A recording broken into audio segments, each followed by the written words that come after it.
gonna start the recording now, but we don't have to start talking right away. Let's see. Okay. I guess though I should. Eric, you have some questions prepared, right? Because you, unlike me, were Yeah, I've like this. preparing for this. So I've discussion points and some like questions to get the people talking. cool. So yeah, I So mean, just say anything. Yeah. I mean, this is the like. I didn't. Let's just have some. I was going to be like, oh, we can just have an unstructured conversation about things where we want to try or things we are expecting to be good. I should say I will. I for people that are watching on video, I have our names and highlighting as we talk, but I figured we should very quickly at least just say hello, who we are. I'm Rob. I've come in second in many things. That's the Snare Bear way. Uh, my name's Eric. Eric Kilback. I go online by Whiteblade111. I've written a bunch of StimHack articles. National champion, continental champion, world's top 16 finisher, habitual crim player, playtester. Been playing Netrunner since it came out in 2012. So this is my it's my 13th year playing the game. And I'm Jeff, pronouns he, him. I've been playing Netrunner since 2014, with a couple breaks here and there.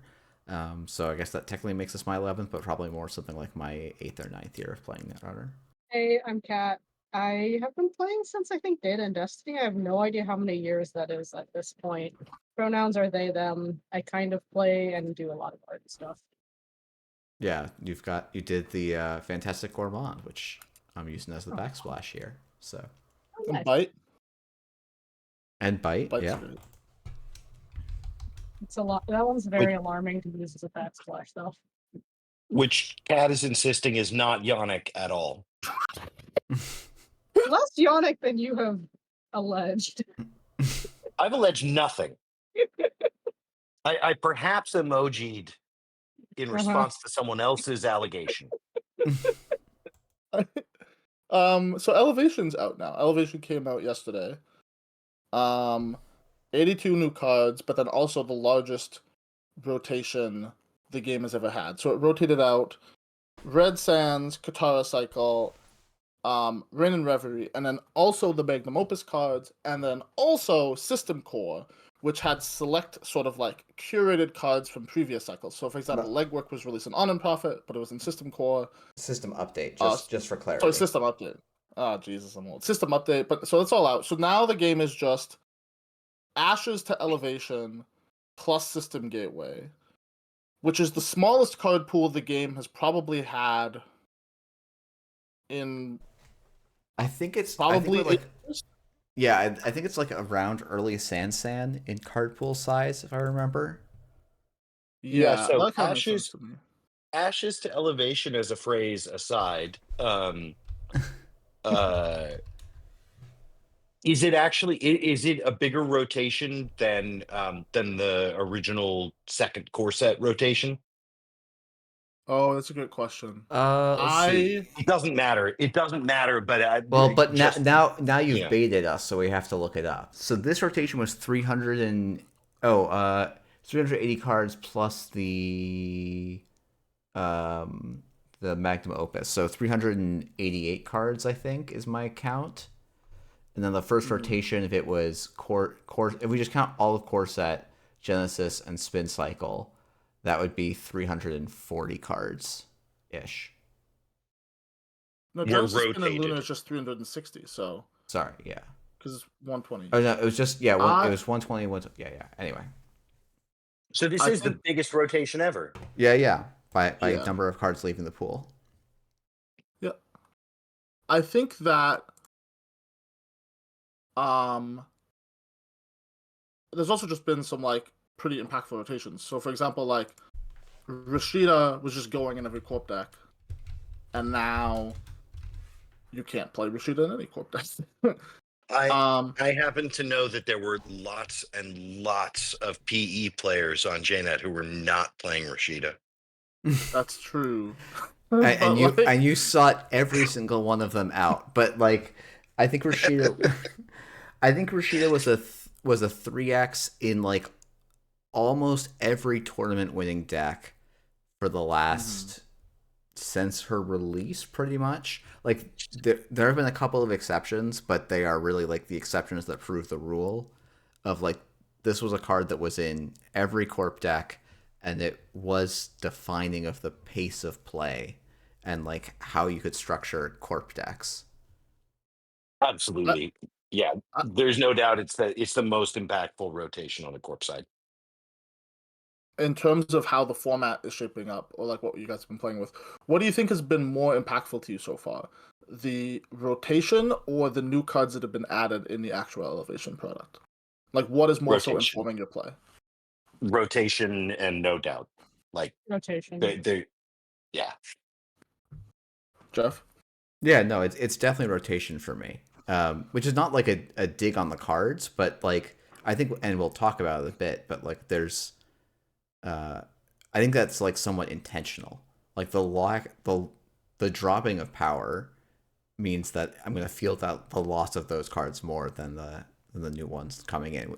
But I also think that's the thing. Sorry, go ahead. Yeah. No, you go ahead. You go ahead. Well, I was just going to say, Jeff said that's not a dig on the new cards. Of course it's not. We went from a card pool of over 1,000 cards to, what did we decide? 380, 450 something? Yeah. Of course, what you can't do anymore is going to be more like noticeable than what you can do now for the first couple weeks. I also think that like this is kind of compounded by the new ban list, especially on the runner side. Yeah. So if you look at the ban list, the new ban list is all runner bans, and it's basically a like hit list of like all of these cards were like a staple or like format defining in their own smart way. So like, for example, like Creative Commission and Daily Cast and Moshing were pretty much played in every like reg deck of that faction I was playing it. Creative Commission was in every Shaper deck. A lot of decks were on Daily Casts. Like Hashiko was just always on Daily Casts. And then Cleaver and Turbine has also just made breaking ice, I think, more challenging, because you used to be able to play Hashiko or like any really like Shaper. You put your Turbine on the table, you put your Buzzsaw, your Echelon, and your Cleaver, and you kind of broke every ice in the game. And now, if you like, the best Sentry Breaker in the game, I think actually right now is Carmen, by like Carmen or Revolver are I think the two best Sentry Breakers by like a country mile, because they can actually break high strength 5-strength sentries without like completely blowing out your economy.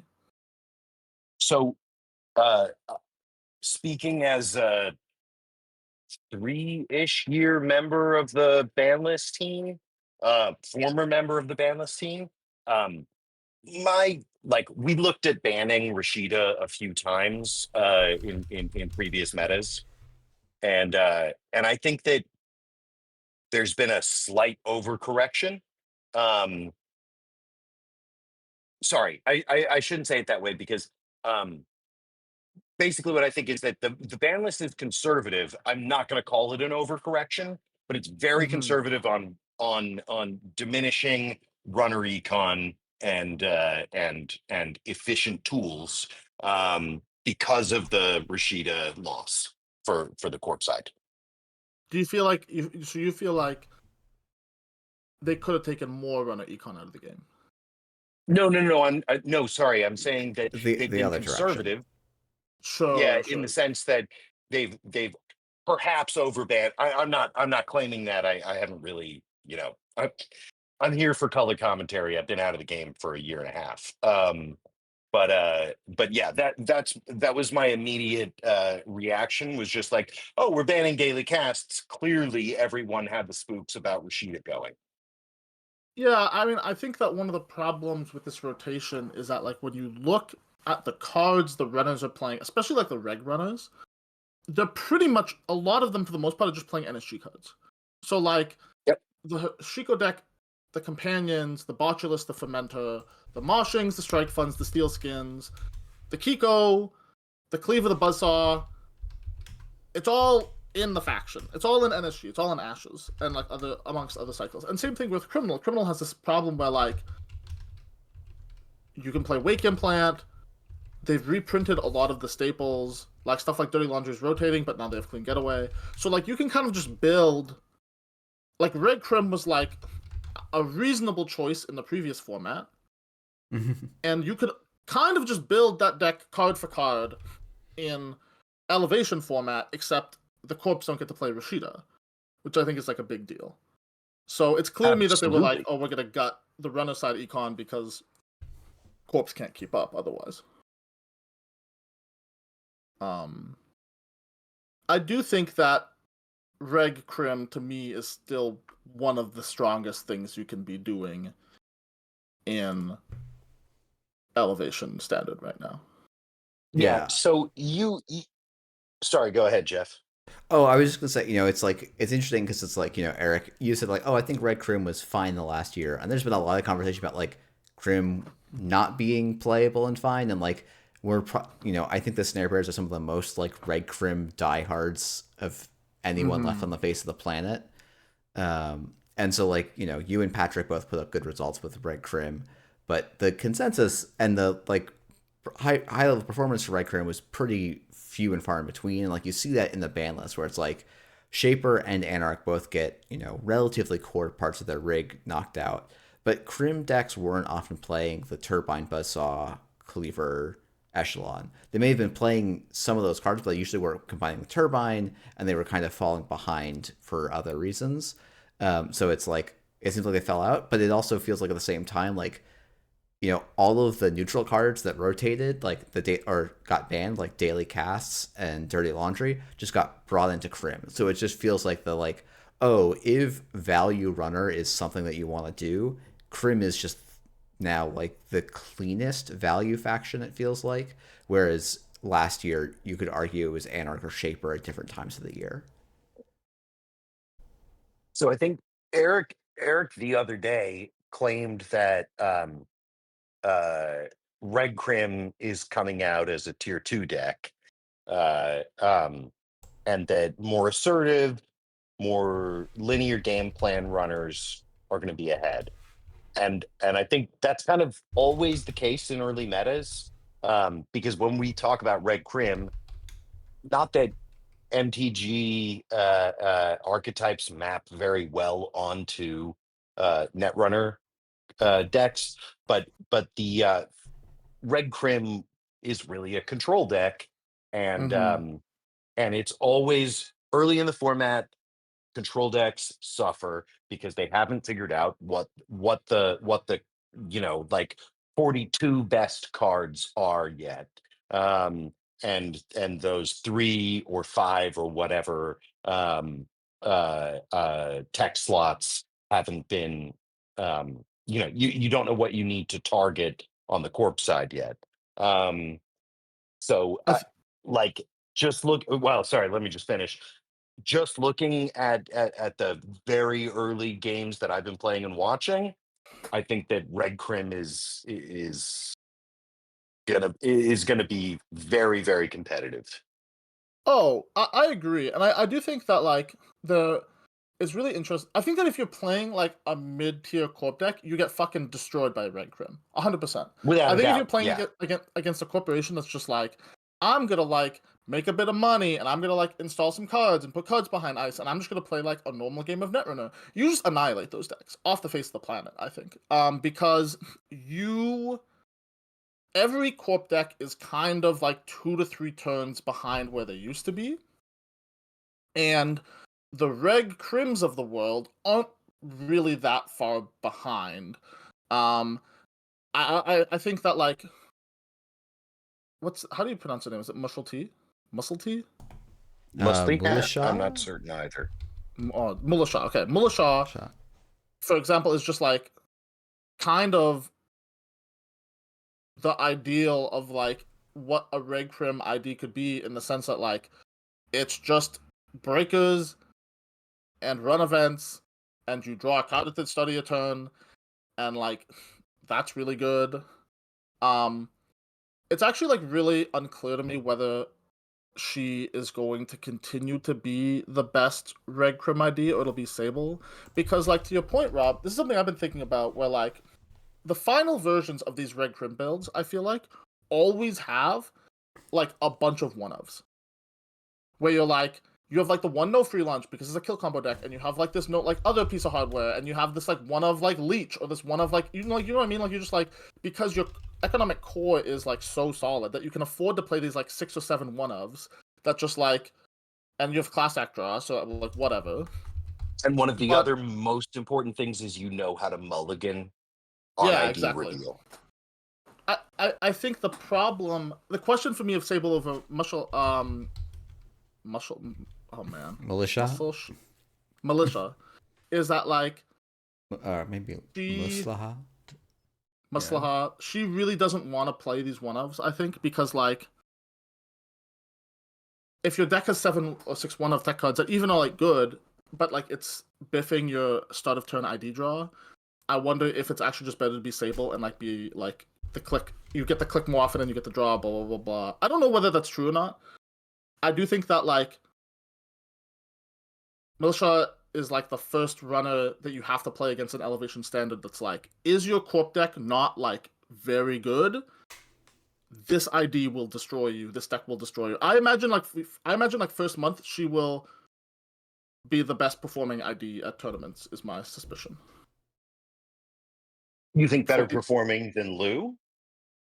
I think Lou's in the same spot though, where like you can build basically the same mulch deck, but like Lou has this problem of like he is also like, even I would argue, more of a reactive control deck than Red Crim, in the sense that like he often sometimes plays like very little to no multi-access cards. Like Militia can still play a Twinning or like a Awakened Plant or whatever. Lou sometimes like actually just plays to like pure fatigue. And so Do we not have a pronunciation guide, by the way? Because I can't say militia unless I know for a fact that it's militia. It's not Militia, but we don't have a pronunciation guide yet.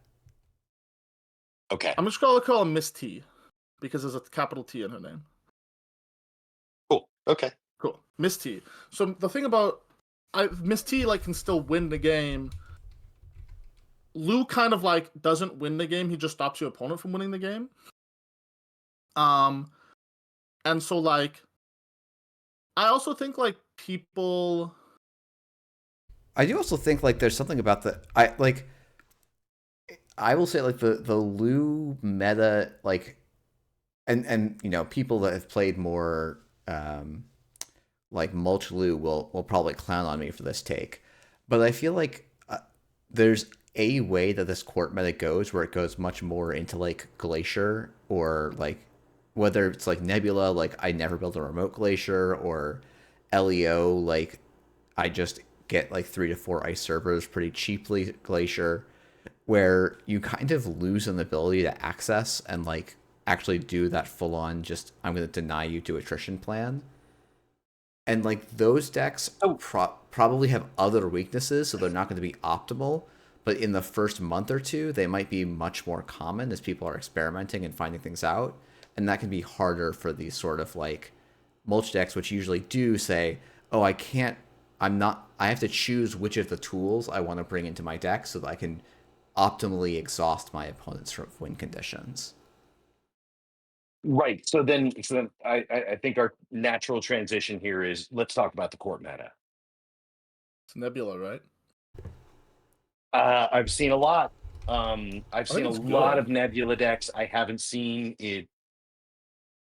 I haven't seen it win, except by stupid bullshit like Regenesis from 3 points up to 7. Regenesis you and didn't Nebula run is like pretty archives sick. this turn. That's Regenesis and Nebula is pretty sick. I'm I not think you're thinking of saying that makes it- Alco. Am I? Because Nebula Nebula's is NBN. Nebula's the NBN. Nebula's passive is. NBN. If you do want to, I'm trying to pull up cards as people are talking about them. Yeah, edit this out. Yeah, don't worry, I will. Okay, sorry. So that deck, yeah, you're never building a remote. You're You just icing up passive. centrals. Yeah, exactly. Seems super weak to multi-access, and it has been. I think its worst matchup is actually Red Crim, unironically. No, I think I will say like it was people were like dunking on maintenance access is like why would they print worse sneak door, and it's like when you play against Nebula like wait no this thing's cracked like, but like I do think for example if you're Lou, Nebula's kind of your nightmare matchup, in the sense that like it doesn't make remotes, it asks you to run pretty much every turn. It has fast advance and a lot of it, so you can't camp the remote. And also the ice tags you, which means that they can trash your cookbooks or any twinnings you have or whatever. Yeah, and there's also like it's really funny.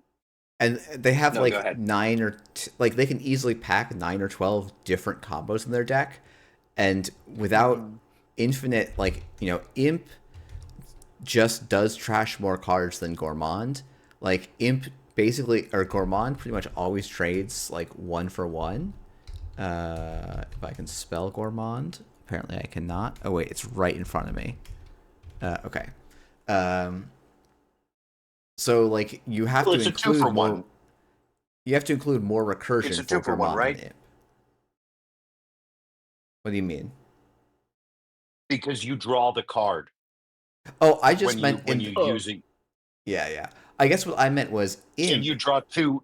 In fact, in Lou, it's a 3 for 1. Sorry, I'm cutting you off. Yeah, what I actually meant was that Imp as a like removes 2 tools from the Corp for every Imp you get down, and it can be more. Like there's a bunch of cards that let you remove more cards per Imp played. But for Gourmand, you only get to remove 1 tool from the Corp for every Gourmand you get on the table. And it becomes easier for a deck like Nebula to include more tools, like more fast advance tools, than you can conceivably Gourmand in like most sane board states.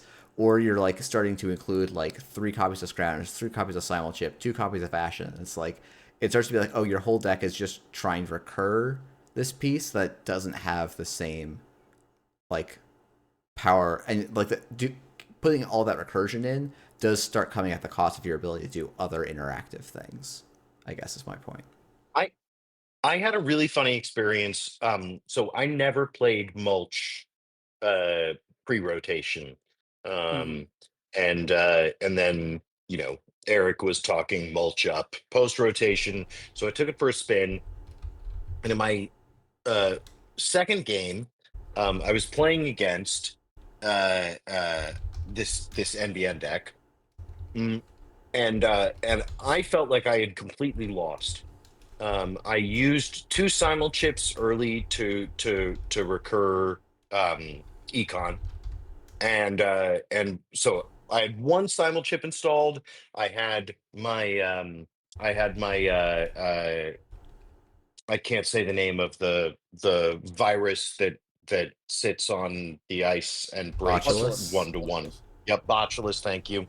I had them terribly installed. They were on ice that I could easily break with reg breakers. And I had 0 cards left. I had 2 cards in hand. And the person that I was playing against said, I just feel like this isn't worth continuing. I'm completely crushed. Like that's the Lou way, dude. Yeah. It was really funny because I've been sitting there the whole time, first time playing this deck, thinking, oh, I'm so behind. This is the worst. And they're sitting on the other side saying, wow, the lag on JNet on day 1 of the new meta is such that it's an extra slap in the face that I have to sit here for longer to get ruined in this way. Yeah, I think the funny thing about Lou is it can't really win the game. It just like tries to make your opponent not win the whole game, and so you end up getting these like really miserable control-y games where like. Yep, totally. I do think that like it's just. I don't think like Lou can never beat Nebula. I think Nebula has a big problem, which is that like I think the optimal build of Nebula runs like 10 agendas, and it kind of has the old Ob problem where like there was a point where Ob was running like 10 agendas and like sometimes R&D is like a fucking agenda pinata, and you just hit R&D and you see 3 cards and you steal 4 points for no reason other than the fact that you're playing Netrunner. And that's a problem. been my experience with PD post rotation. Oh yeah, because like you can play salvo testing, but it's just like I think PD is probably like, if I'm honest, I don't really understand why you would play PD post rotation anymore. Because Seamless Launch is an absolutely broken card. No, for sure, but it's just like, okay, here's like my perspective on it. Post. Oh, wait, like, hold on. Before you go off on your perspective, if you're playing salvo testing in your PD deck, you don't understand how the game works anymore. No, it's bad. That's my point. Yeah. Like, you have to play. Like, you can play like Send a Message in theory, but like the answer is like you really want to play. You want to play some defensive. Like Ichor is really good. Yeah. And, so now you play Vulnerability Audit. Oh my god. Sure, you play Vulnerability on it, whatever. But I just think like the way I think about it is like, okay, in the previous format, one of PD's weaker matchups was Red Crim. It just has a lot of tools and answers to the questions you're asking and you don't want to see. Totally. Yep. And post rotation, Criminal is kind of in the same spot it was, but the PD decks are just worse. They're not terrible, but they are just worse. I mean, that PD, I would argue more than any Corp, loved a turn 1 Iced Rashida. And now it just feels to me in the games I've seen him played that like the Reg Crim is still winning by like turn 8, 9, or 10, and the PDs are winning on turn 11, 12s, or 13s. Like you just lost Gatekeeper. You just lost Gatekeeper. Like you lost Gatekeeper. Okay. So I'm not here to say that PD is the best deck by no means. And I agree with you about Red Crim being favored against PD in the last meta, and almost certainly in this new meta. But turn wise, you're dead wrong. PD's winning on turn 6 through 9, and it's losing on turn 3 through 9. Sure, because it's just like. Does your PD deck run Send a Message, or is it on like 9 agendas? No, Vulnerability Audit. It's amazing.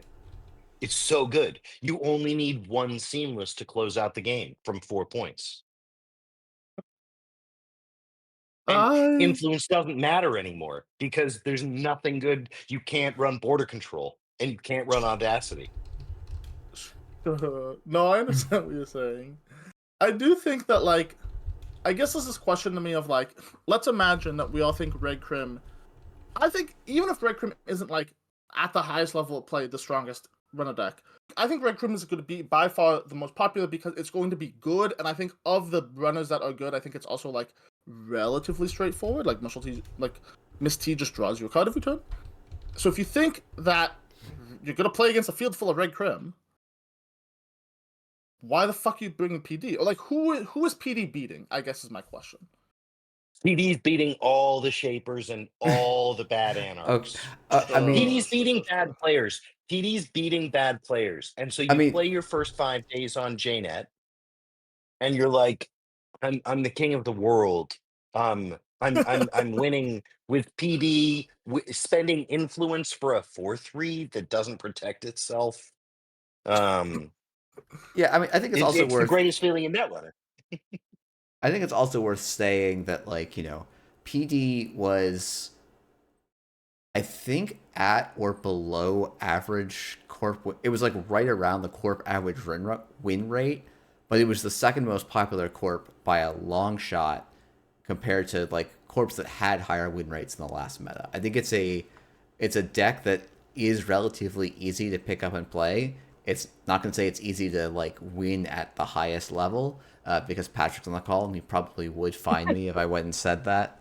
But he's been known to buy plane tickets for low stakes events. So yeah, I think Patrick's not going to play PD. Actually, that's kind of my takeaway. I think this is the fucking rotation that did it. I don't You- disagree, but he's probably asleep with Discord open, so he'll never defend himself here.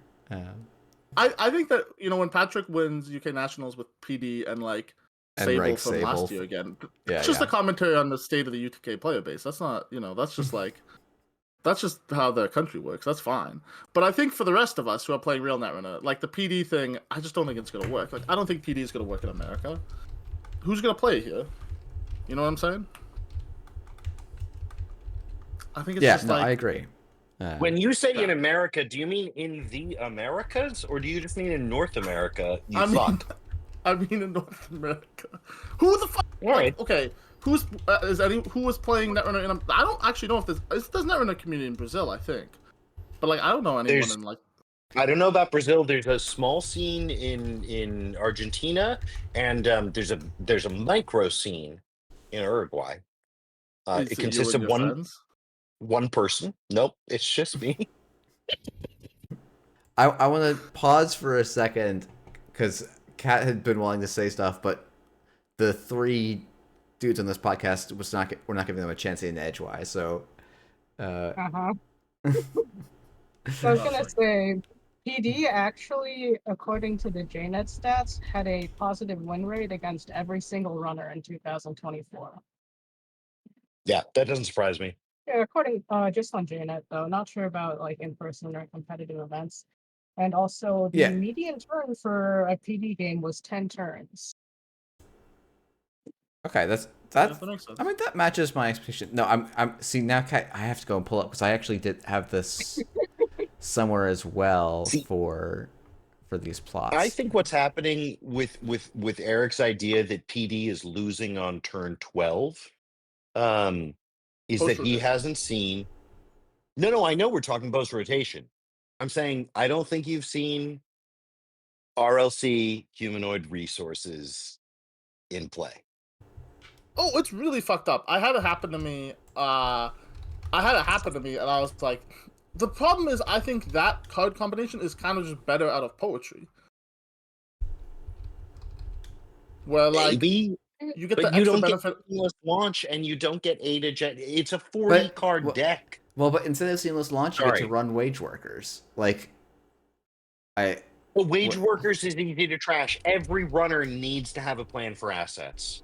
But they I don't don't. And think you know every that. runner can handle assets anymore is the issue. I agree. I think there's just a lot of runner deck. I think also like the player base fucking can't play. Doesn't know how to play against assets.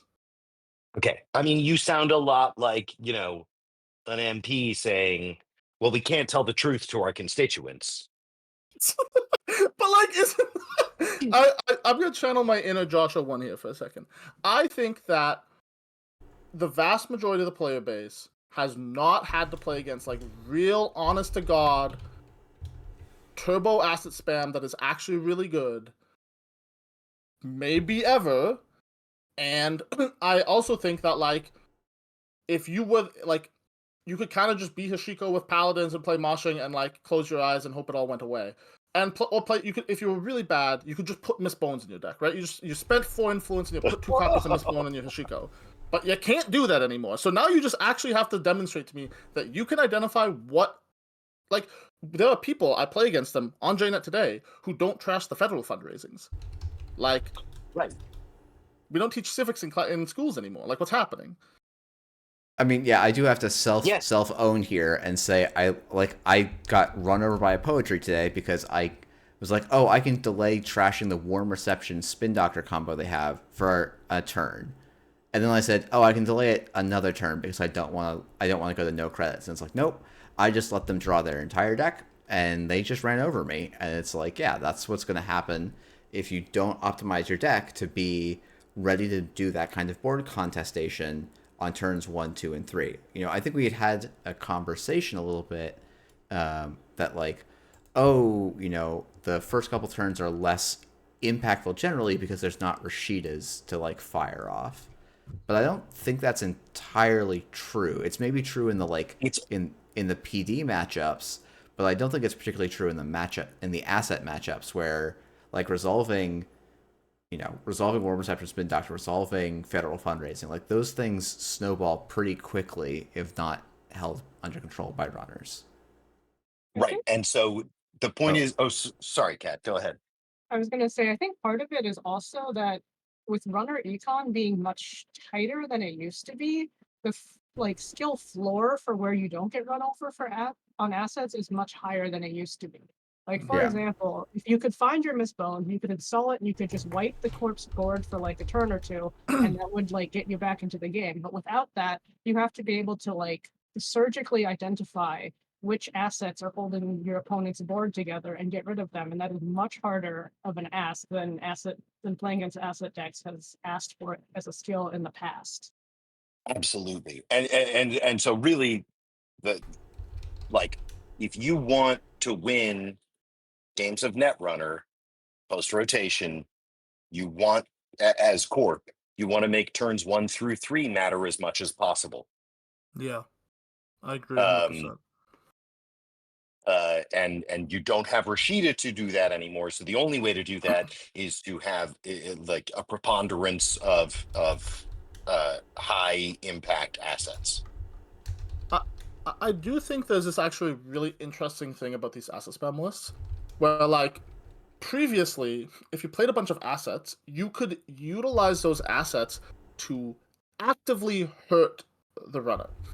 So like, if you were playing NBN assets, you played Amani Sinai, and you had degree mills, and you had this like defensive package that was like, and you had AR enhanced security that was like, if you interact with my board, I will hurt you, and so don't interact with my board, and I am like spiky.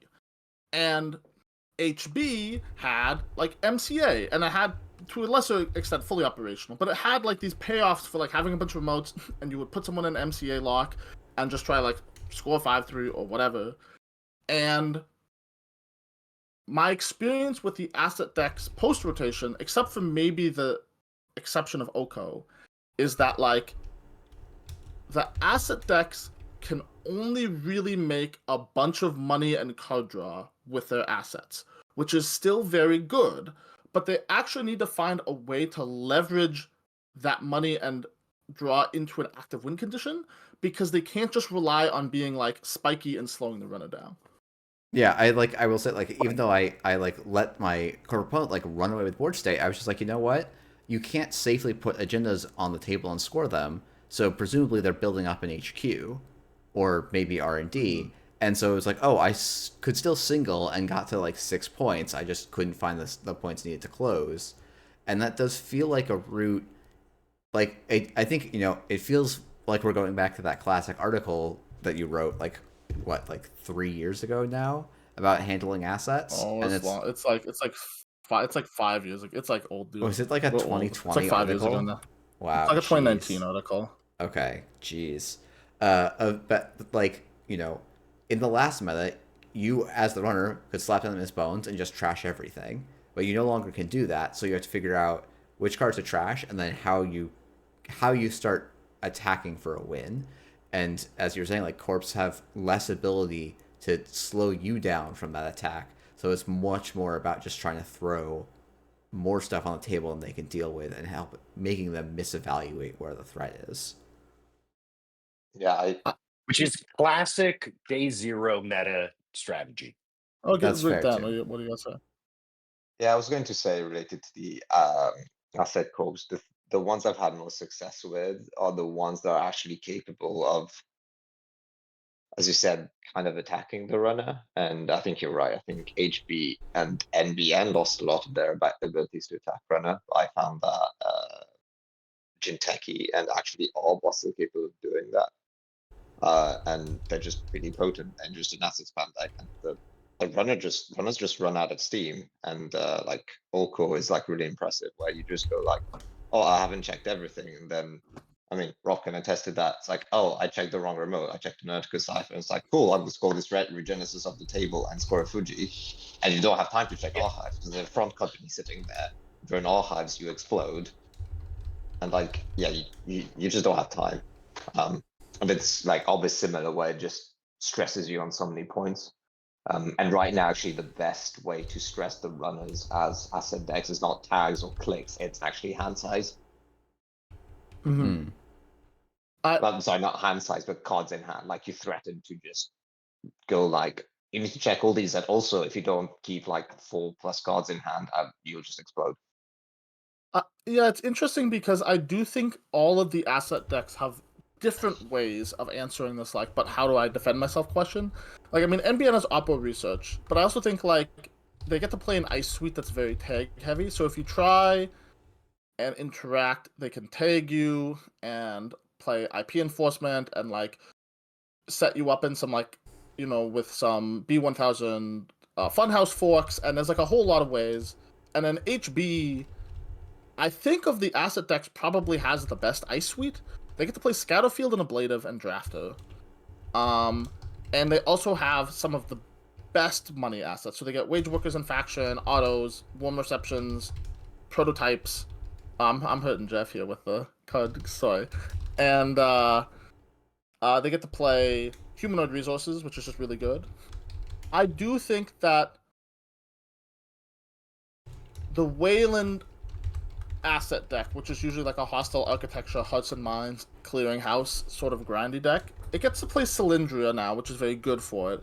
I just think it's probably going to be the asset deck that ends up being the worst out of the 4 of those, is my kind of thought. But, like, I feel like it's like Oko at the top, and then, like, Epiphany, NBN assets, and Poetry in the middle, and then Wayland assets at the bottom. In that, like tier, like, if that makes sense. Right now, Oppo Research is winning my prize for least impactful, supposedly impactful card in the meta. I agree with Rob here.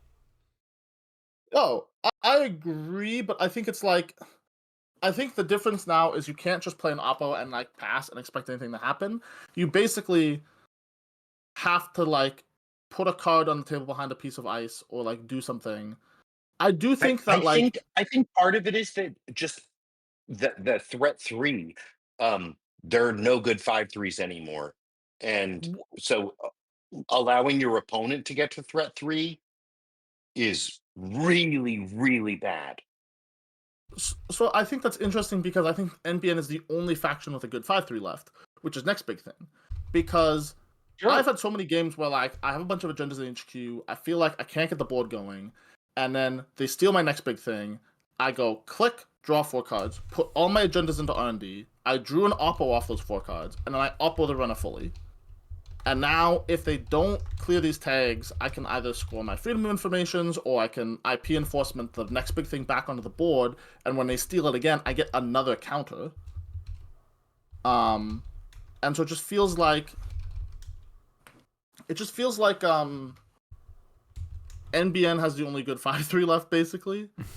I do also think that, like, NBN can play mutual, like, IP enforcement is actually just so strong of a win condition that, like, you get to play cards like Mutually Assured Destruction and just, like, it answers one of the questions of, like, well, what do you do when you have, like, what do you do with all this econ and all this draw? The answer is you Mutually Assured Destruction your board away, and then you IP enforcement all the agendas the runner stole into your score area, ideally. Yeah, this is interesting because you completely, like, I'm personally finding, because I played some Orko, that Fuji is arguably at least at the same level as next big thing. Fuji's really good too. Yeah. No. Fuji and next big thing are the 2 best 5/3s. I forgot about Fuji. Is, like, in my mind, not an agenda.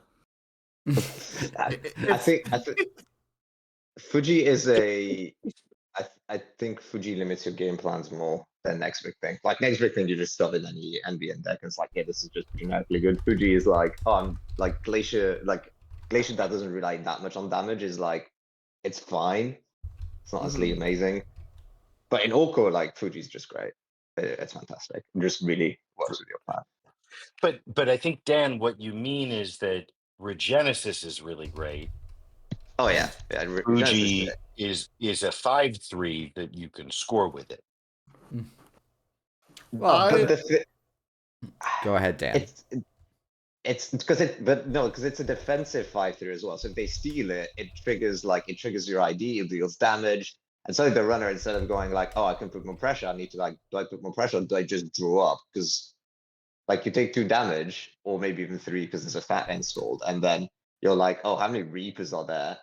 Are they just gonna score like Blood in the Waters all over the place on you? Like it's it's a big tempo hit for the runner in the right deck. Like Absolutely. that's why the reason. Yeah. It's I mean, actually, I've also scored 3Gs on the board when the runner just like the turns were like, you can't actually check my stuff, or you won't check my stuff because I have 1 credit and I know you don't have a bones. Like, it's not worth it for you. And then I'm like, cool, I have 2 other random agendas in the bin, moonpool them, score a Fuji, and the rest just like, what? Like, Yeah. yeah. I think like this is like a thing, and maybe this is like me being too shaper pilled, but like I feel like every deck is missing Diesel, where it's just like, yep, I can boom burst draw for 3, and like maybe this is I'm building bad decks because it's day 2 or day 1 of the meta, but it feels like runner, like as you were saying, Dan, like runner card draw is so compressed, and the like 1 click draw 3 feels so much better than like 2 clicks draw 3 from Nuka. Even though like in theory it's more total drawing power and like should be the solution, it often feels like against these asset decks like I don't have the time, and what I really want against these asset decks is a Dream Net, but NSG decided that Hoshiko is more important than Dream Net, so I think I think you're very correct about runners not having as much draw power as before. Losing Moshing actually made a very big difference for Anarch, and losing Earthrise I think made a very big difference for everyone. Thank you. I knew I was forgetting a card. Yeah. Can I talk about the Shaper deck? yes. The Medini deck? Yes. Okay. This deck is so fucking sick. So I want to start by saying this is not my idea. I am just a conduit for what the deck does to people. So basically it's Magdalene, you run Basilisk Synth Gland, Medini, and like 18 programs, and then just draw Econ, and 3 DZMZs. And so the idea is you like basically take these turns where you want to host like 5 to 6 programs on Medini at a time, and you're just like kind of control shaper. So you get to host like all of your muses, your fermenters, your icebreakers, all of these on the Medini, and then kind of just act as like a control deck that has a catalog of win condition. And the reason it's good is because a 5-click runner that doesn't quote unquote pay the downside of core damage is very good. But it's like, okay, I have played a lot of Shaper, and one of the problems when building Shaper decks is if you put too many programs in them, you often get into situations where you draw cards and you're just like, I'm holding all these programs, they're all really good. You only have 3 Simul chips, so you have to discard some programs early. And you only have 3 credits. Exactly. Yeah. The classic Shaper problem. Now you get to actually just turn all your card draw into not only like actual card draw because you can just host them all in Medani, but you're getting credit discounts off of your DZMZs. You're getting like click advantage because like you're often installing something on the Corp's turn and passing it up to you. But you're basically playing like a pseudo 9-card hand runner, where your other 6 cards of your hand. Eric, let me ask you this question. What problem in the meta is that solving? It is solving the problem of I want to include every tech card for every Corp, but if I do that, my hand gets overtaxed on slots. And so you get and granted, but the whole game plan just doesn't seem to be addressing the combination of AU company or AUCO, if we want to trigger all the MTG nerds. And on the flip side, the NBN ID that cares about operations, but I can't remember its name. Nebula, yeah. So I think Nebula. I will say, so I think that on the Oko thing, I think that matchup is kind of tough. Like, I'm just not going to get around it. And like, it's the one matchup where the Synth Gland is a real a real liability in my mind. Yep, absolutely. And so like, I think for that reason, it's just tough. Like, I'm not going to get around it. The fact you get to play the new, it's just a bad matchup. For the NBN Nebula thing, I have found it to be okay.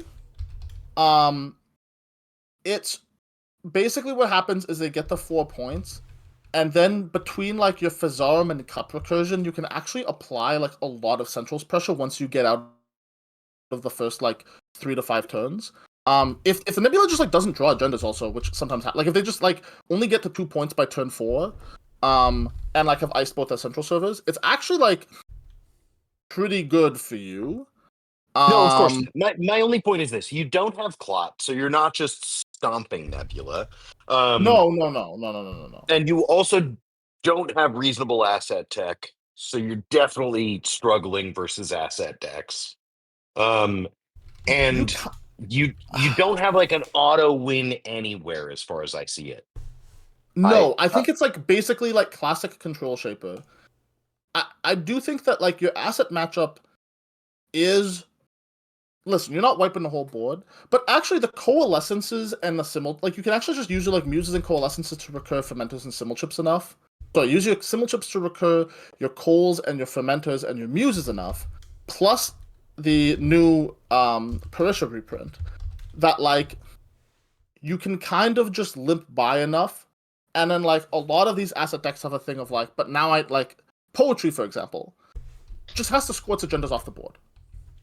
And you're actually really good at applying pressure to those remotes, because the thing against like decks like Poetry or Nebula, you're playing with 5 clicks. Like that's I think one of the things that like was lost on me until I actually played the deck, was that being a 5-click runner is very, very good, like shockingly good. Your rituals draw you 4 cards now instead of 3, for example.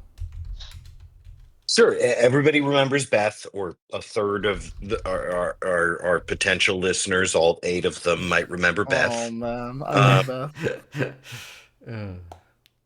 5 clicks is great, but I don't feel like the Shaper tool. Like, you don't have Perisha, you don't have Clot, you don't have You do have Perisha. Yeah. Is Perisha in? Yeah, it's Azamat, easy. yeah. Azamat, Oh. yeah, and you can All right, tutor for sorry. out of your deck with Muse. Yeah, no, I mean, it's one of the reasons why you have game against these asset decks. You're not You a don't slam have dunk. SMC. You don't have SMC. Sure you do. No, but you have. Well, I mean, you could You play it. can. I guess you don't, because you have Muse, which probably does something better. Like, is a little bit better because because you get to host everything on Madani. You get to use a Muse as an SMC. It costs the same, but it also gets to recur cards from your heap if they end up there, or from your grip if they end up there on the turn where you don't want to click Madani. So, like, you kind of do. You get basically a better SMC at the cost of your console slot. But it's I'm going to definitely be not a very slam interested to hear UK's reaction to Muse being a better SMC. But leaving that aside for a minute, how many turns do you think this meta is?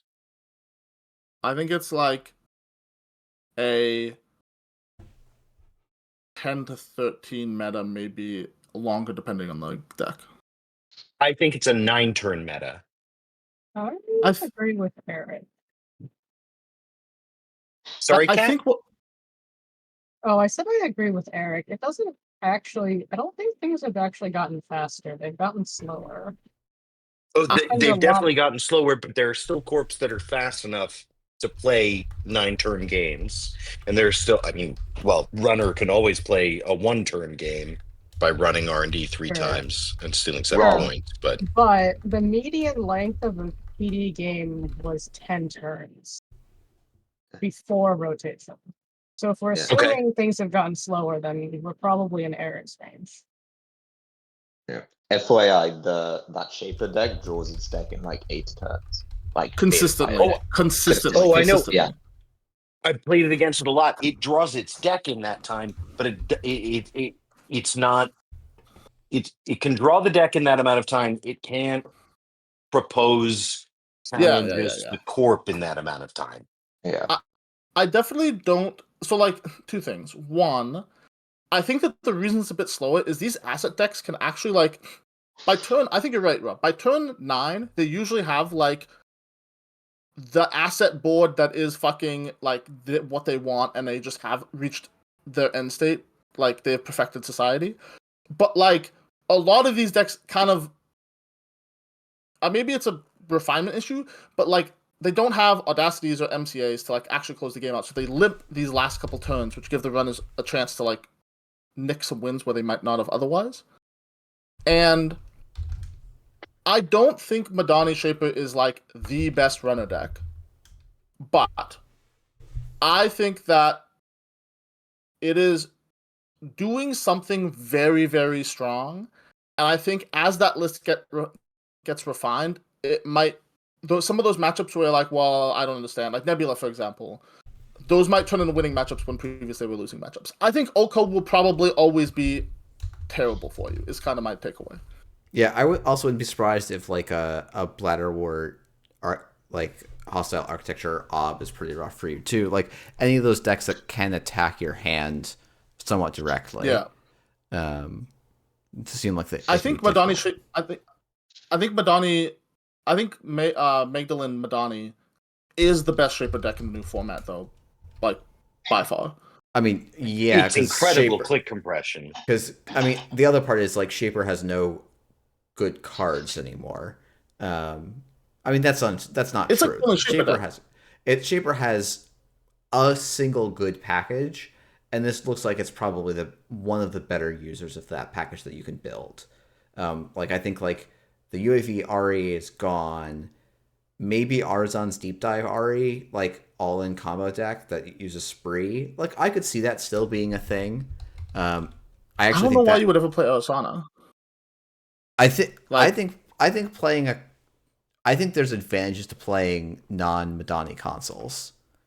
Maybe really? I'm wrong, but I don't know. I just think that like Magdalene is essentially giving you a click like six or seven times a game, which is great. And then the thing that Arasana was really good at was it gets to like make a run, and then you don't know whether they're gonna have the Fazarm Entangler in hand. Yeah. And now I just get to host a Muse on my Madani, and I have Fazarm from all zones. I have it, not only do I don't have to have it in my hand, I can have it from my deck, I can have it in my heap. You can purge the fuck out of my Fazarm. I don't care. I'm going to Muse it back into play. And so I think there's just like a question for me of like, it's not clear that Arasana has this old problems of like, if you put too many like cute Trojans in your deck, yeah, you just run out of hand size. Yeah, and also like really happen to Madani. Your best cute Trojan is like Chromatophores, Botulus, and Physarum, right? Which is not great. Like those are fine, but you want them on specific turns. And yeah, there's no Cubon anymore. Yeah, there's no Cubon, so you can't make value off of the Corp choosing to not res ice. Like all of your Trojans assume the Corp is going to be resing an ice against you. And both Cubon and Ika allowed you to like squeeze some value out of board states where the Corp didn't res ice for one reason or another. And like if you're including a bunch of cards in your deck on the premise that ice is going to be resed in what we think is going to be a pretty asset heavy meta, you're bringing the wrong deck, I think, a lot of the time. So yeah, no, I agree with you that like that was the reason I said like the only thing I could maybe see probably is Arzon's like all-in deep dive combo deck, which I could maybe see being like, you don't actually want to pre-install your tools there. You probably are installing Trojans from hand a lot of the time. Maybe that deck still lives, though. I think the Creative Commission ban hits that deck pretty noticeably because that deck loved to play between 0 and 5 credits and just do that over and over again. I just think that when you look at the Shaper faction, it was basically like you had Control Lat, yeah, which has lost Plot, Trickshot, Creative Commission. You were playing Spark of Inspiration, Lob, which lost Kit, Trickshot, Creative Commission. And you playing Arasana, which lost a lot of the Trojans that it wanted to play. Along with Trickshot, Creative Commission, and, yeah. And ironically, I think one of the reasons Magdalene is in a good spot is because, like, she probably would play Creative Commission over Sure Gamble. It's actually unclear to me whether she would play Trickshot. like she's accessing an entirely different angle of the card pool because the Madani DZMZ engine is actually profitable enough with Coalescence that you can just run basically pure card draw. So yeah, we'll probably post that list soon, I think. Because like people are gonna be mad at us if we just talk about it and don't post it. So let's talk about why the 2 new Anarch IDs don't matter at all. Because they suck shit. I mean, well, no, not even that. Just like Hoshiko is like just purely the best Anarch ID like that you can play. Oh, I guess no. Lu, no, you're right. Lu is also an option. Hoshiko and Lu, and Seb. Seb is really good too. Okay, so maybe it is just their low power. I'm not as sold on Seb. I'm going to be honest, but like I think. What do you mean? I think I know people have done well with Seb. Those people are good deck builders and good players, but I don't think that means that the Seb deck was inherently a good one to play in the previous meta. And what was the one thing that Sebastio hated? Well, like the one thing that meant like so that was the best against Sebastio that every Corp could do. I mean, I'm gonna say turn 1 Rashida. Yeah. I turn 1 Rashida, and now you just can't. And like when you play against, like I think for example, like wait, hold on, Eric. Right. What's the best thing that any Corp could do in the last meta versus any runner? No. I agree, but my point is that like. Well, but the point is like Sebastio had no ability to interact with that, pretty much. Also was an inevitability. He's an inevitability engine. I don't think his inevitability engine's fast enough. Still, like that's the point of contention. Well, because like to me, right? I'm like, oh, he suits up against a poetry deck, and they just start not warm reception. Excuse me. What's it called? Working prototyping his cards back on top, and he's like suddenly just in click hell. Because he can't draw through his deck. Okay, so then if we're talking about inevitability engines, then isn't Topan an inevitability engine? It's raw econ throughout the game. No, it's terrible. Well, right, exactly, it's terrible. Because is it because you take the extra meat damage? Yeah, exactly. But like Sebastio just gets to like priv access a botch like a card back into play. Plus a friend of a friend, and then install wheels at a discount.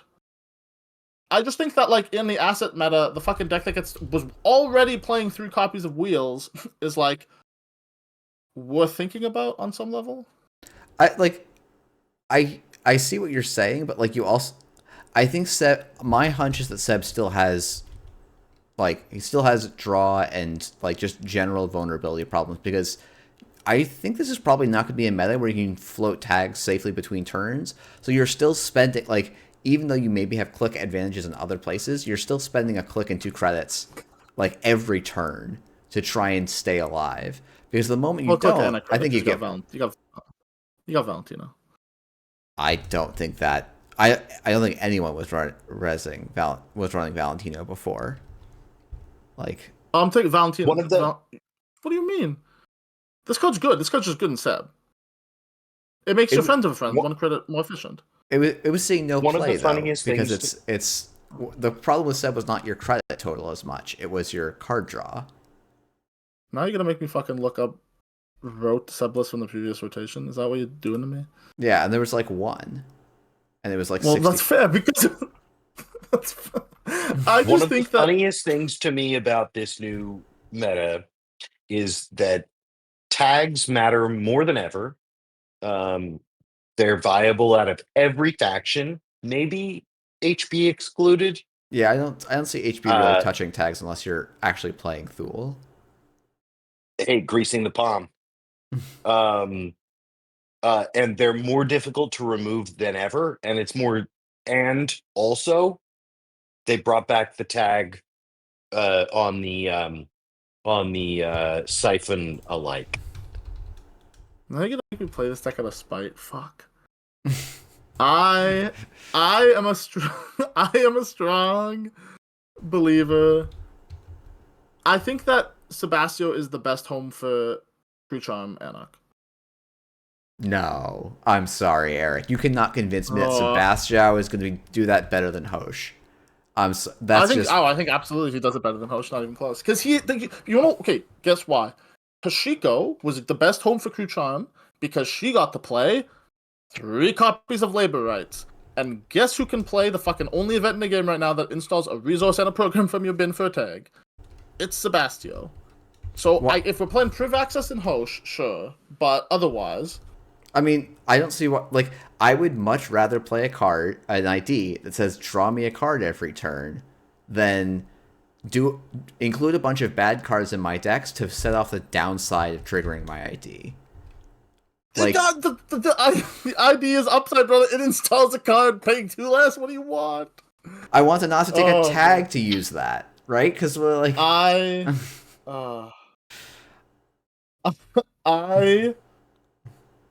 That's fine, and I appreciate that I'm a pariah, but my cold shot is that Sebastião will be like quite a good deck in the new format. All right, so but now all you've been talking about is Mulch Lou. I think Mulch Lou is also great. No, Mulch Lou is also great. I think there's a lot of good runners. Is how I feel about it. I think that Essa is also. I think Essa is a bit tougher, but I think Essa is also like reasonable. What did Essa really lose? Lamb. Essa lost Lamb, but depending on who you spoke to, Lamb was already not a good card that deck. Labor rights is the biggest loss. Yeah, labor rights. Exactly. Right. Yeah, labor rights is a big loss for like the whole like Anarch. I'm going to exhaust my entire deck game plan, because you're going to see a lot more people doing like buffer drive Ashen, which like not a weak combo by any means, but like that's a much worse payoff than labor rights, which is I get to play the best 3 to 7 cards in my deck again and again and again. Yeah, the big thing. Go ahead. The big thing Essa worked is quite often like Chastushka's kind of bad early game, and it's like probably your best central pressure card. So what he did with Essa is you just chewed through a deck. Losing Wishing is also bad, but I think you can probably survive that. But like you have your Ghost Storm, you play all your events, you make a lot of money, and then you get to the bottom of your deck and you just go, great, labor rights for another labor rights and 2 Chastushkas.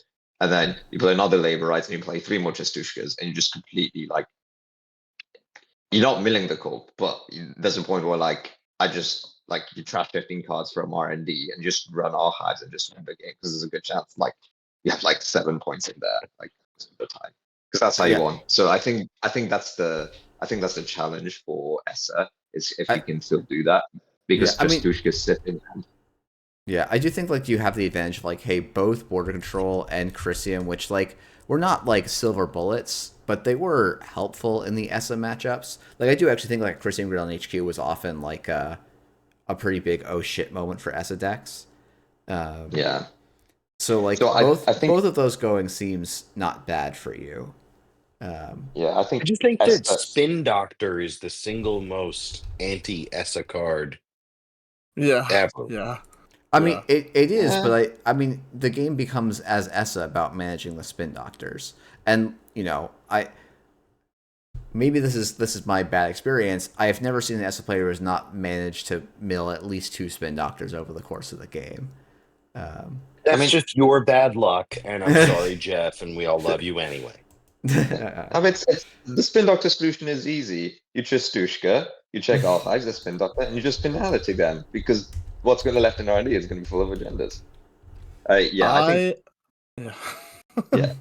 think S is going to play more aggressive. Like previously, you could be a bit greedy about when you play Chastushkas, and I think because you take so much core damage, you probably need to be a bit more opportunistic and be able to just go like, oh, I need to land this Chastushka now because I can't hold it in hand. Yeah, and I can't just record it in the late game. Yeah.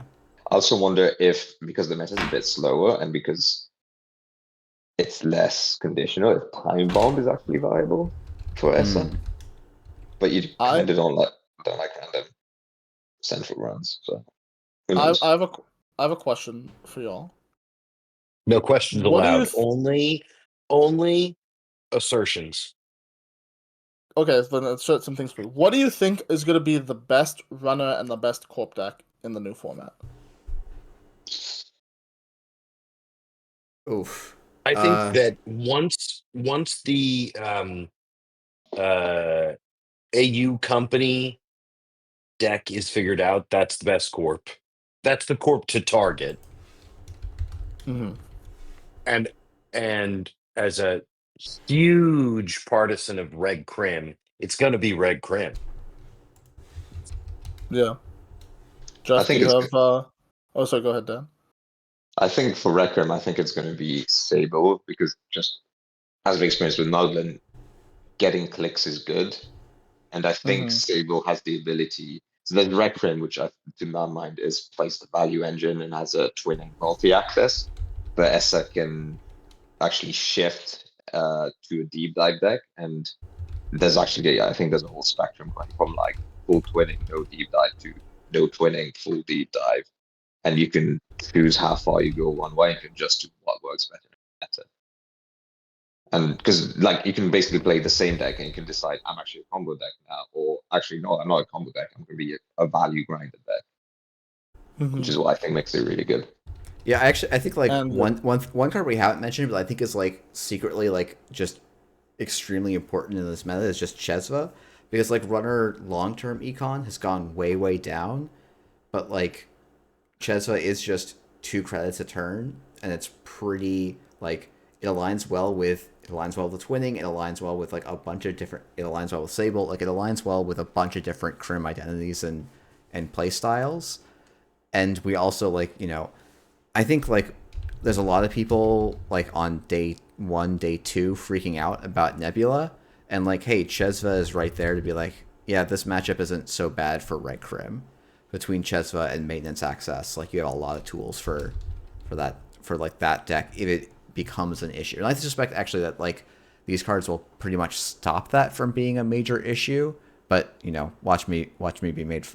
Someone will clip that, I'm sure, when Nebula goes to Wins Worlds. But I mean, the easy way to think about it is just what's the best econ? What's the best single card econ in the game?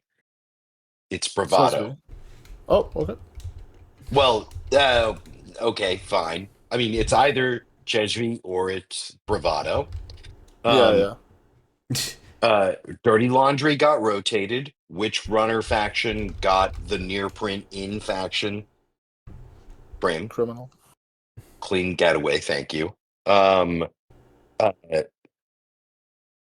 like it's not that hard. Like, sure, Anarch has some alternatives. Sure, Shaper has some. I'm really trying to dig deep for something nice to say about Positive Shaper. affirmations. I mean, Yeah.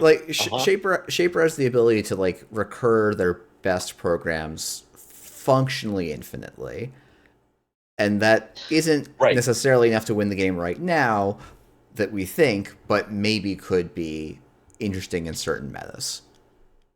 But I think Absolutely, and yeah. and there's always the possible world where someone solves the runner meta by using that Shaper recursion and affinity for silly little programs.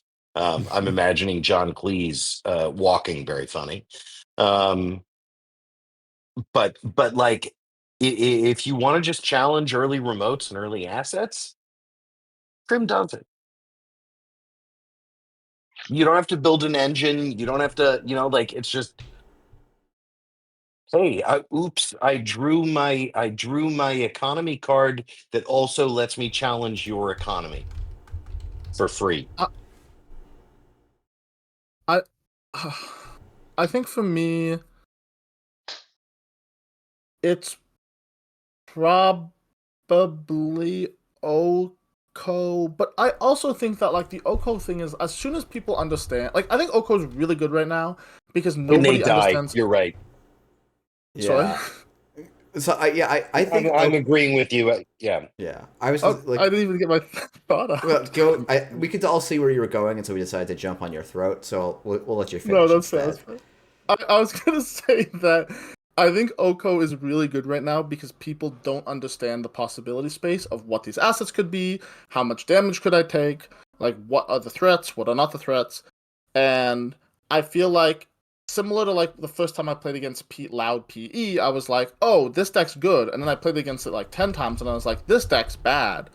I think Oko's better than that, but I think that once you are playing against it with like a red crim list that understands all the possibility space, I don't think it will be as dominating as it feels now. My actual shout is I think in the end it might be Jinteki Glacier. Yep. I think restoring humanity. I think Mitra, the new upgrade is like subtly one of the best cards in the set. Not only for the money reasons, but I think actually being able to swap out ice that has like done its job for taxing ice on centrals in the mid to late game is really strong, while also being a gear track swapper early. Whether that's played out of Restoring Humanity or the new Jinteki ID is whatever, but I think some form of Jinteki Glacier. I think the big thing for me is that runners right now, and this may change, and there may be some combination of cards that that allows them not to have to make this choice.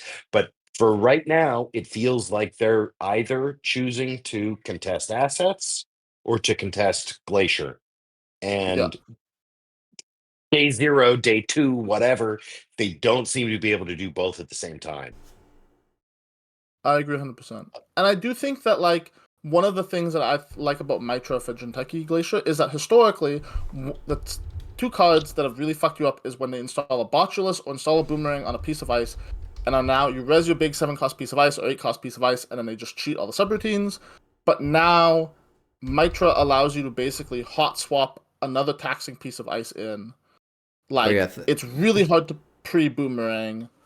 Yeah, thank you for reminding me another reason why like Trojan-based strategies are like completely dead. No, like I mean, it's just really good. It just like solves. Yeah, no, it absolutely is. Like, it's a great tool for those decks. I played against a game where I had a Empiricist that got tranquilized, and then I just put a Mitra on it, and so when they ran it, I just swapped the Trank Empiricist for another copy of Empiricist in my bin and just rezzed it. And sure, did I pay 4 credits? Yes, but I also cleared the Tranquilizer at the same time. When like before I might have had to just like trash that card. So I think some form of Jinteki Glacier. I think once people realize that the breaker suites are not efficient at breaking the ice suite, whatever. My second called shot, I think it's probably also Red Grim, but I think there is a non-zero chance it's some version of the Medini Shaper deck. I have Just played to clarify, that deck a bunch. When we say red crim, we're talking about some criminal list that's using the twinning and companions as its win condition. Yeah, not exactly Miss T. It could be Sable. It could be like there are a lot of different versions. Yeah, it could be. Yeah, it's interchangeable ID. The core is like we're going to play a lot of value run events and then close out with twinning or maybe Wake Implant Like yeah, no, exactly. No, I think that could. But I do think that if the Madani Shaper deck gets more tuned and more solved, I think it could be a real menace. It is the only deck I've played so far in the new format where I have felt like. Can I ask a question, Eric? Does it Yeah, consistently have 8 credits? Like in the end game board state, does it consistently have 8 or 16 credits? Yes, because on your opponent's turn you Simul Chip or Muse for the Fermenter out of your bin, and then you have a Basilisk, so it gets a token on install, and then it picks up a token, and then your Basilisk, so you have 5 clicks, so you can click the Fermenter and then clear the tags. I am not worried at all about Oppo. I'm thinking both measured response as well as public trail end of the line. Like being a 3 Oh, card you hand run size is three stone tricky. shit.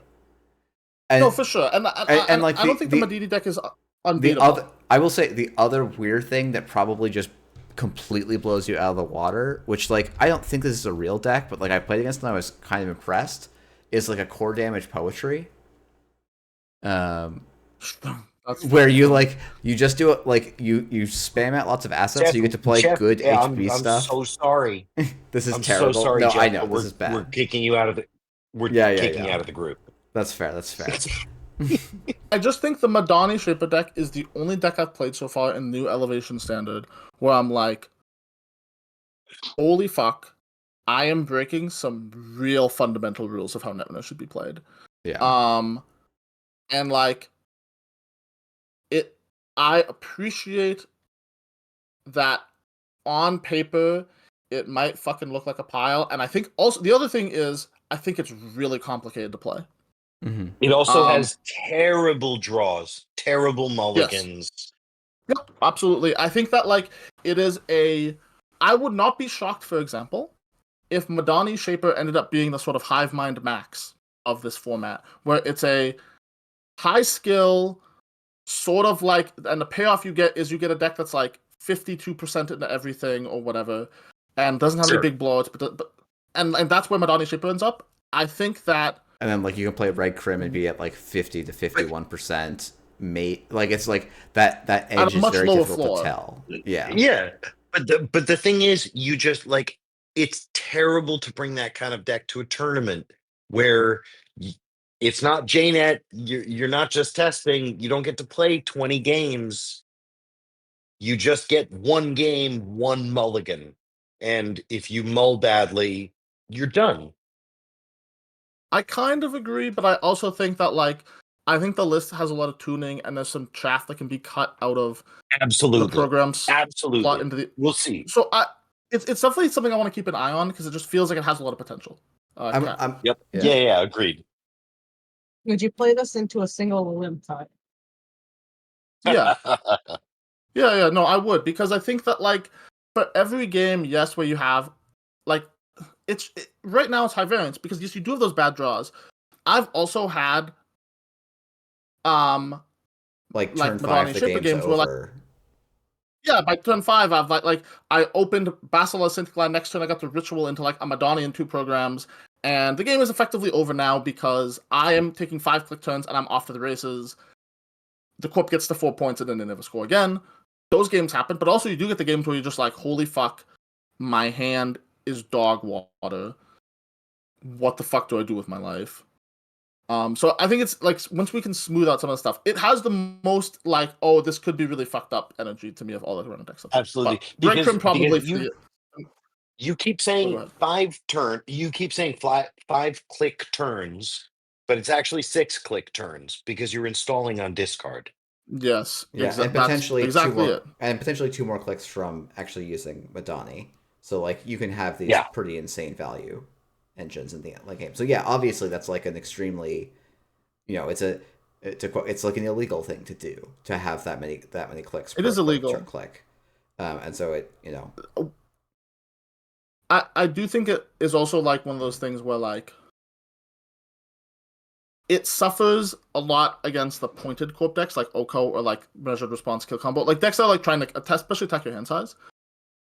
I think, for example, this deck fucking tears up Jinteki Glacier, PD, like anything that has like I'm just going to be like poetry to some extent, but like decks that are just going to be like, I'm going to put my agendas on the board and like play an ice-based strategy and blah, blah, blah, blah, blah. The fucking Madani deck shits on those. Because wait, sorry, Eric. Are you saying that it's good or bad against Corps that are turning your breakers into 3/3 outs? 3/3 outs.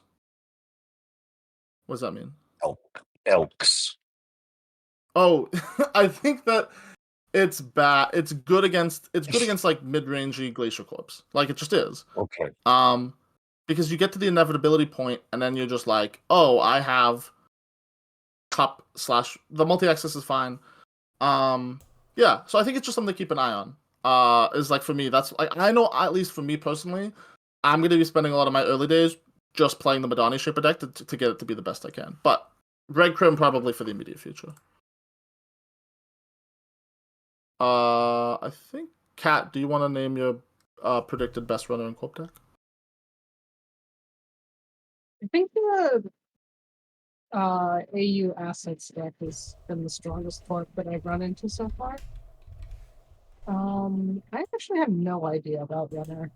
I have been a little all over the place with runner. I would not want to put a hard flame on anything, honestly. Cool. Jeff, Let's do start you? calling out everyone who is muted. No, I mean, no. We're not gonna do that. Not sure all Oh, of we them are are. awake. I think I think it's not going to be core damage poetry. That's going to be a meme. But I do think probably like HB got a lot of good cards this set, and they have one Rashida style card in faction humanoid resources. I think they can also play like I don't know if people will do this. It might just be a thing that I try. Like I think Anthill in HB is also pretty reasonable. It's just a better Nico campaign, basically. Maybe not basically, but there's it's probably generally better.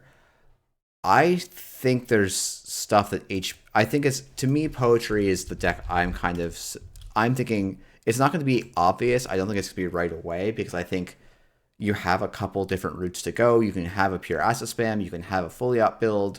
And as much as I want that to be real, I think that's a meme.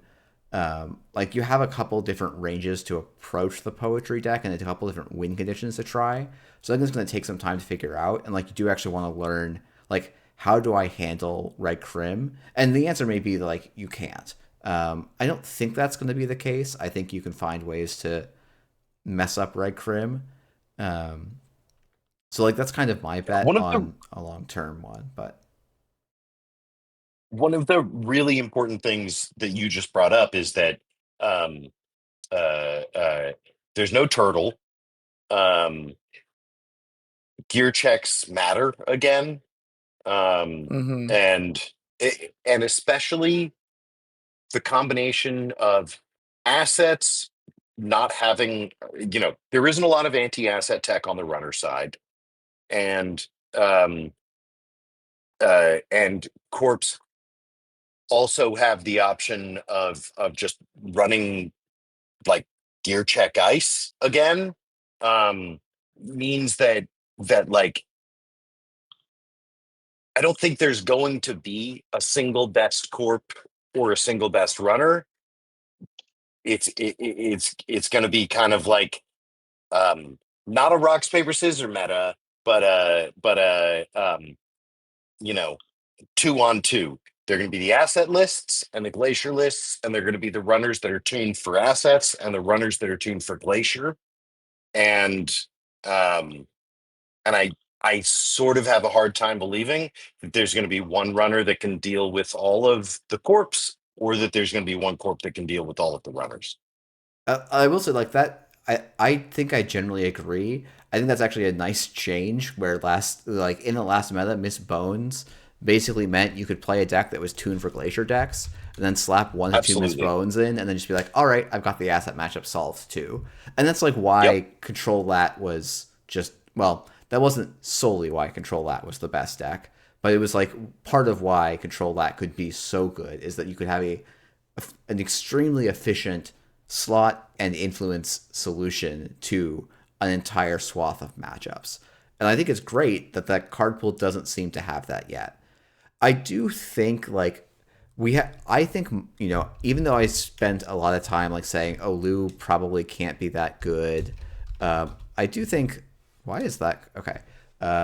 Like I think some version of Mulch has a pretty solid chance of being the best deck on the runner side because you can tune like the number of botulises, the number of simul chips, the number of, I guess now, scrounges to figure out like how can I leverage my gourmands, my botulises to disrupt the corpse in the right way. I don't think it's going to be the correct deck for like a few months until people have a sense of, okay, how do I need to build this into an Alco deck? Is that the right thing to be targeting? Do I need to be targeting a poetry? We haven't mentioned it all. I would not be like blown over if LEO made a couple of tournament appearances as well. Like I think there's a pretty wide range of exploration on the Corp side. I think the runner side exploration is probably a little bit less, but you end up. I think they're going to be responding to what the moving target of the Corps in a pretty similar way that they were in the previous meta, where it was like runners are probably a bit ahead overall, and the way that Corps win is by shifting their strategies and having that unstable equilibrium that you kind of have to chase. And that's the runner. I would also I would love to shout out Reg Baz. I don't think it's actually going to be the best Reg Crim, but I would love it to be the case. The deck has You been don't so think much that fun to Baz is the best badass? I think we're coming to a close here then. Yeah. Thanks everyone for giving your thoughts. I mean, I'm sure we'll look back at this video and be like, wow, I can't believe how wrong we were. We should publish the Madani Shaper before this goes live. Yeah, and we can throw it. We can try and throw some early drafts of decks that we feel like we want to share in the description below, because I think we had a conversation of like, oh, what state do we want to do like lock decks? But it's like, no, this is day 0. Everyone's playing around. Like let's throw ideas out there and people can iterate and we can all kind of learn from each other. So, and I just want to make sure. Oh, go ahead. I just want to make sure that that everyone's name is going to be on screen for when they declined to make any predictions about the coming meta. Oh, that's fair. That's fair. Yeah. We get to. Yeah. Okay. Well, have a good evening, everyone. Yeah. Thanks everyone for tuning in, and the YouTube thing. Don't forget to like and subscribe. It helps me get all of the dollar I make from a video. Did I miss anything? Sorry, what D? Did I miss anything?